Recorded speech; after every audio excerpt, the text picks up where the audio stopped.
Facile à préparer, frais, plein de saveurs et en plus très sain, ce plat a tout pour plaire. Et je te préviens qu'il se prépare super rapidement, une petite demi-heure, et c'est prêt. Regarde, waouh, il a vraiment l'air délicieux, tu dois absolument le préparer. Bonjour, je suis Viti, bienvenue dans la cuisine de la grand-mère. Et aujourd'hui, on va préparer un petit plat froid. Il se prépare en un rien de temps et il est spectaculaire. Voilà, on commence. Passons au premier ingrédient, un poireau. Plus facile, tu meurs. On va faire 2 coupes comme ça et le découper. Comme ça, on aura des petits morceaux. On nage bien. Dès que c'est prêt, tu prends une poêle où tu vas faire fondre 20 g de beurre et tu vas faire revenir ce petit poireau. Combien de temps ça va te prendre? Eh bien, environ 5 minutes à feu moyen, sans cesser de remuer. Puis tu ajoutes 300 g d'épinards.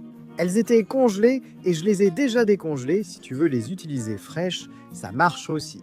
Fais cuire 5 minutes jusqu'à obtenir un mélange bien intégré comme celui-ci. Ici, tu vas ajouter 50 g de fromage à la crème. Je te préviens qu'on va utiliser plusieurs fois le fromage à la crème. Ça va ressembler à la bouchée à l'huile de Paco Roncero. Ingrédients suivants, saumon fumé, super savoureux, 50 g et encore 50 g de fromage à la crème. Pourquoi? Eh bien pour le battre et faire un délicieux mélange de fromage au saumon. Dès que tu l'as bien battu, tu le laisses ici dans un petit bol et tu ajoutes encore 50 g de fromage. Mélange bien le mascarpone et réserve, cela apportera une onctuosité et une saveur exceptionnelle. On prend un moule, on le couvre de film plastique, il sert à préparer de la nourriture pour 4 personnes Brodiswein.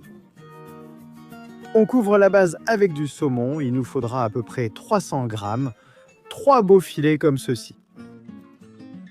Tu les mets là en bas et cette étape est prête. On continue à mélanger les fromages, 50 g de fromage, du mascarpone et avec du persil frais, une branche à peu près.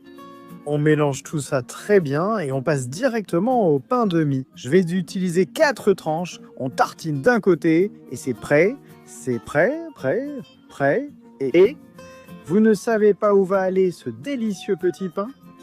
Eh bien, vous l'avez deviné, qui va aller directement sur le saumon.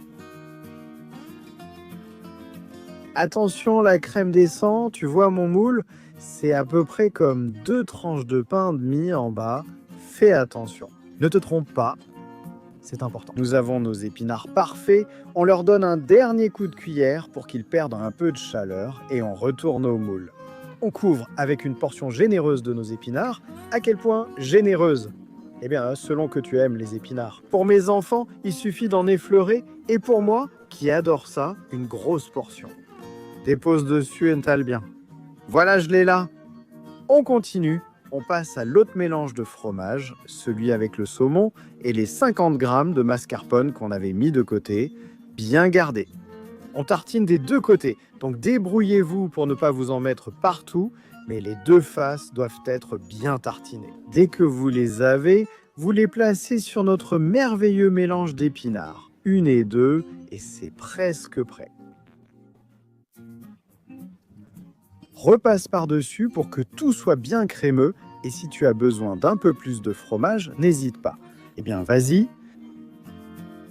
Et voilà, tu l'as. Allez. Et maintenant, avec le film plastique que nous avons mis, on referme bien comme ça, en serrant bien pour que ce soit bien compact, et on met au réfrigérateur ou au frigo pendant au moins 1 heure. Voilà, c'est à l'intérieur. Une fois le temps écoulé, il te suffit d'enlever le film plastique et tu auras ton gâteau froid au saumon et aux épinards prêts. Regarde comme il a l'air bon. Eh bien, on passe à table. Je vous laisse une vue du produit entier.